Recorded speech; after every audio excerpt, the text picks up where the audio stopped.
Hi, and welcome back to Community Hotline. I'm Monica Weitzel. We're here in Gresham at MetroEast Community Media. With me tonight, I have Manuel Padilla, who is the Executive Director of Portland Meet Portland. It's a pleasure to have you here, Manuel. It's a pleasure to be here. Thank you so much. And welcome back. I know you've just been traveling over the holidays. And Yeah. A little bit of recovery time, but trying to get back on my feet. Right. Sure. Welcome to the rain. Yeah, thanks. So Portland Meet Portland, I heard about it. I don't remember. I saw something about it, and I just thought, this is interesting. I gotta check this out. And so you and I met and talked about it, and I was really fascinated by the whole concept of your organization. Can you tell our viewers a little bit about how it got started, why it was started, and what your mission is? Yeah, so Portland Meet Portland was founded in 2014 by Susie Steinman and Kay Reed. So they're both the co-founders. Okay. And really, the idea of Portland Meet Portland came out of the work that they were doing for decades with immigrant and refugee individuals and communities here in Portland. And what they really saw was a gap or a deficit in the idea of focusing uniquely on community building for the purpose of building friendship and trust through the idea of mentorship. So that's a lot of what we focus on. Yeah. I like that because there are a lot of services and resources available to people, and not everybody knows about them when they come here, I'm sure. Yeah. So that's always hard, I'm sure, at the beginning. It's like, oh, how do I get my kid registered for school? How do I ride the public transportation? You know, those kind of things. Those are very important services. They are very important services, and we have some really good ones here. But the idea of friendship, there are so many of the communities that, this is just from my own personal observation, is that they tend to be inclusive. They stick together, which I understand why you would do that. But sometimes it's hard to break into other communities and sort of, blend. Absolutely. So working on community integration and focusing on cross-cultural relationship building is really the heart of the work that we do. And for various different reasons, we're really segregated by geography here in Portland, our communities by and large. So we're working sort of against that tide and trying to build something more inclusive and something more meaningful to try to re-explore and re-examine what it means to be a Portlander, and really focus on some of the dynamics and the ways in which we sort of misperceive that idea of who's a Portlander and who's not a Portlander, because oftentimes, refugee community members may have been here for 30 or more years and are far more well established here and are more quote unquote Portlanders than many people who've just moved here, a year ago or 2 years ago or 10 years ago. Right. So really trying to understand, re-envision and re-understand community in a different way, where mainstream and newcomer communities come together, whoever identifies with those terms, and they come together and sort of try to reestablish community in a way that's more meaningful for both, and really have a dialogue around that. I can't see any drawbacks to that idea. I mean, everybody benefits, right? I mean, I know I'm a Portlander. I was born and raised here, but there's not that many of us here. Most people come from somewhere else. True enough. And so it feels like a very welcoming kind of organization. That's the whole point. Yeah, for sure. So you brought a video, Manuel, that is a woman talking about her mentorship. She's mentoring somebody, and that's kind of the basis of a lot of what you do. Yes, we focus on mentorship in all the work we do. So mentorship is a red thread that forms the foundation for everything we do, whether it's citizenship classes or whether it's the unique one-to-one mentorship matching that we do, which is the part of the video that you're going to see, or whether it's youth leadership development, or whether it's intercultural or cross-cultural training or competency or dialogue work, or whether it's the lived citizenship work that we do up in North Portland with the New Columbia. You know, mentorship is a key aspect, and mentorship really is not a one-way concept for us. Mentorship is something that's a two-way concept, and the person you'll see in the video, she's a mentor to an artist named Akram Sarraj, who's a fairly famous and well-established artist in Iraq, but he had to flee his hometown of Mosul some years ago and come here and reestablish his life. So not only is Laura a mentor to Akram, but Akram is a mentor to Laura as well. Two-way street, so they're both benefiting. Absolutely. Great. Well, I think we should go ahead and take a look at that video now. Great. So my name is Laura Gordon, and I'm a volunteer with Portland Meet Portland. I've been working with the organization for about a year and a half. And I met Akram in February of 2016. In the year and a half that I've been working with Akram, I often tell people that I feel like I get as much out of the relationship as he does. I mean, I love helping him develop connections in the Portland art world, meet gallery owners, you know, sell his artwork in various forums, help him navigate, you know, his business development. But, you know, what he gives me is every bit as important. He has a perspective on life, I think because of his background and his experiences, that is very inspiring to me and very humbling, and I learn from him every time I'm with him. I think until I started working with Portland Meet Portland, I wasn't fully aware of how separate our communities are. I didn't really, I wasn't aware of it. I didn't understand how the immigrant and refugee communities really live very apart from the rest of us, and how isolating their lives can be, and how difficult it can be for them to sort of find their way into American culture and American community. And I don't think, I can only speak for myself, so I don't want to, I mean, I'll generalize, but I can really only speak for myself that I don't think I appreciated the importance of reaching out to the immigrant and refugee community and finding ways to do that. How do you even do that? You know, Portland Meet Portland is how you do that, but most people either don't know or don't have access to that kind of resource. We all live in the same city. We're all Portland. You know, they're Portland, we're Portland. That's, you know, the very core mission. It's inherent in the name of the organization. Portland Meet Portland. We're all Portland. You know, let's come together and share our stories and find how we can contribute to one another's lives. And she explains that very well, doesn't she? Yes. So something she said was interesting about she didn't realize the importance of reaching out to the immigrant and refugee communities, and I think probably that can be said for a lot of people in Portland and in the greater Portland area. But it is important, isn't it? Yeah. From a lot of different perspectives. What do you think is the most what's the most important thing? Is it just making those connections? Yeah, I think so. I think you know, we live in a time and in a culture in which we isolate ourselves from one another. We're a very individualistic culture.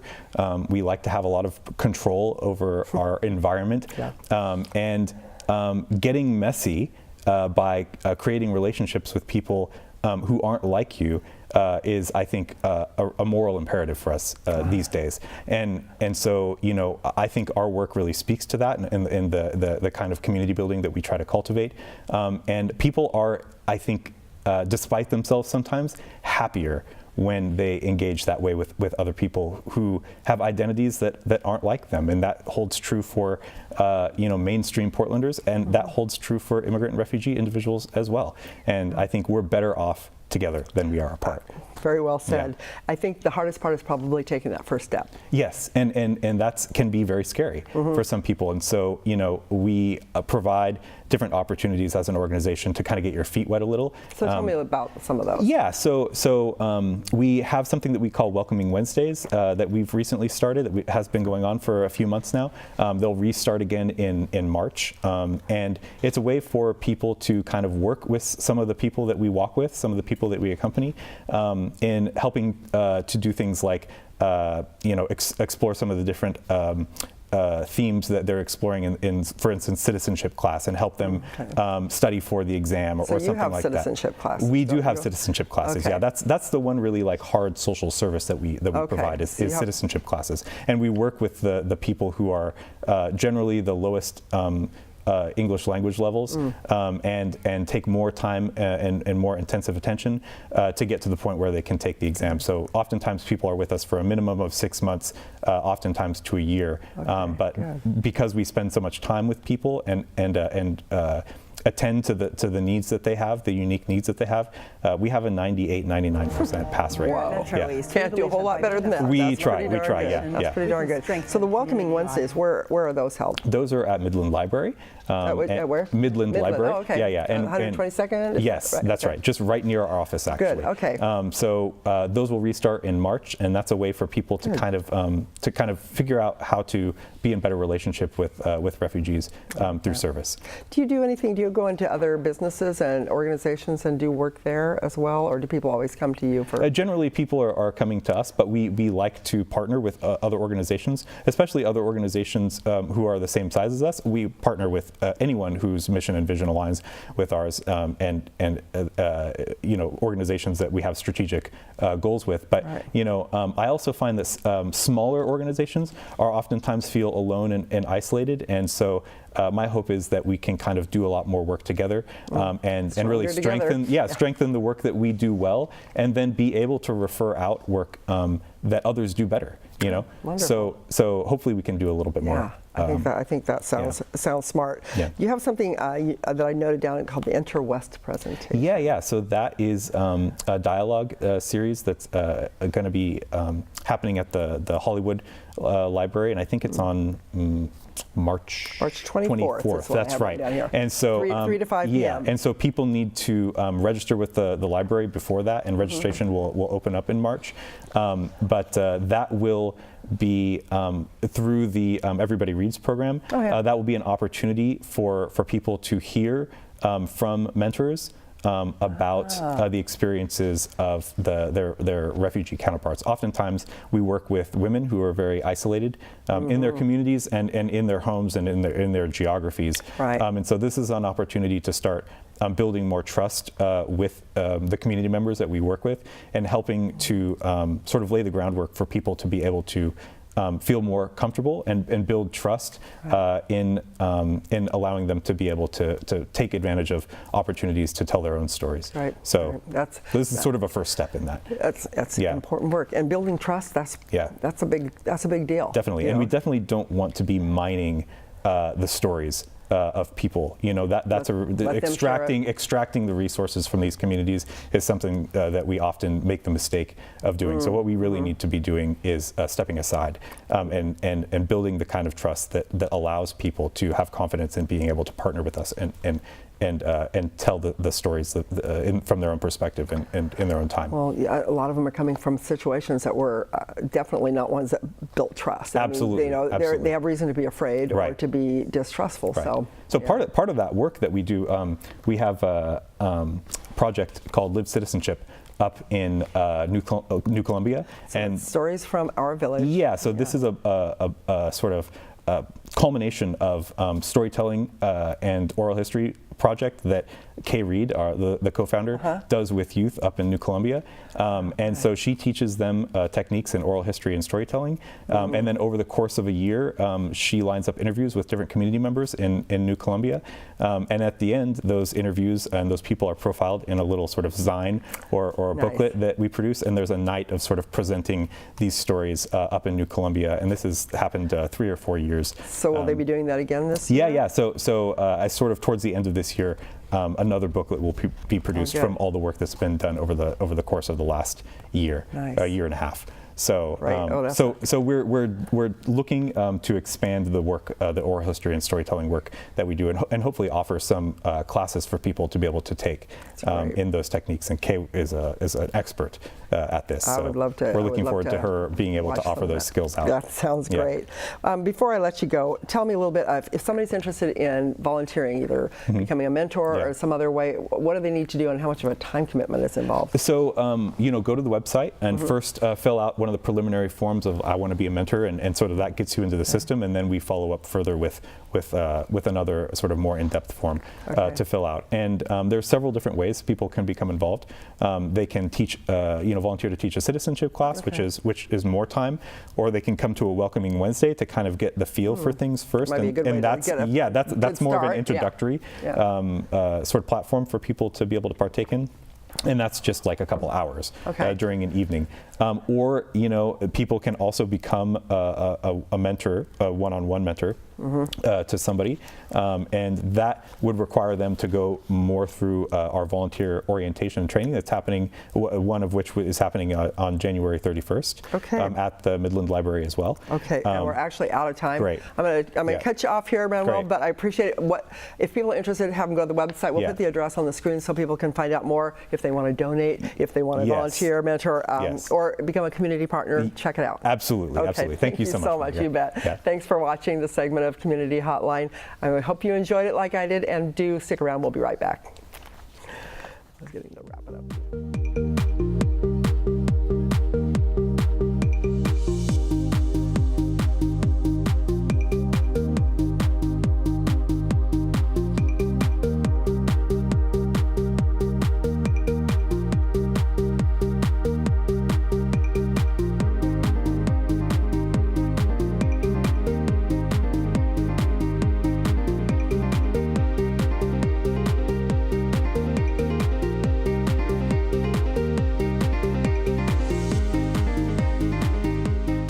Hotline is made possible with generous support by Gresham Ford, the dealer with a heart.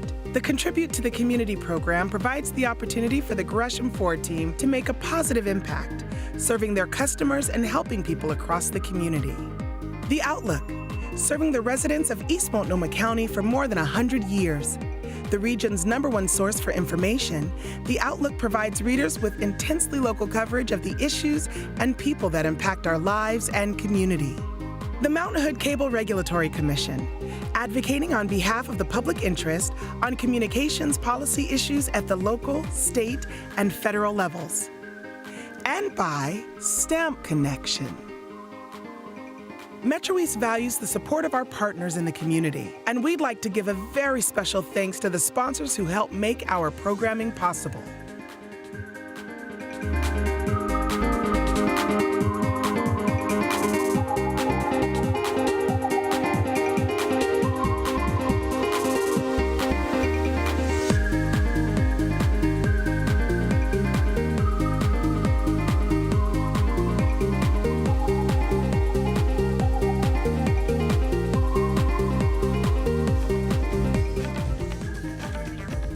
Community media is priceless. Valuable. Community media lets you tell your story to fit your needs. My favorite thing about community media is it's got to be the people's shows. I think my favorite one is Karaoke Oli. Oh, Karaoke Oli's a good one. We sing live karaoke on TV for an hour. Hamster versus Monster. Nap Time with Kittens. Community media brings programming like Chambers of Commerce, the Faith Community. Psycho Chicken. Do you have any UFO shows? No, I wish we did. I would like one of those too. Yeah. Children's programs, high school sporting events, and of course the ubiquitous city council meetings. Only when we hear from folks in their own voices with their own stories can we truly connect.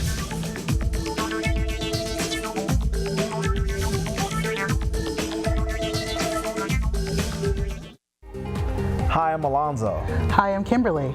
And we're with the Black Parent Initiative. Every week, Community Hotline makes sure nonprofits like ours gets the word out. Tune in every Wednesday at 7 to find out what's going on in your community.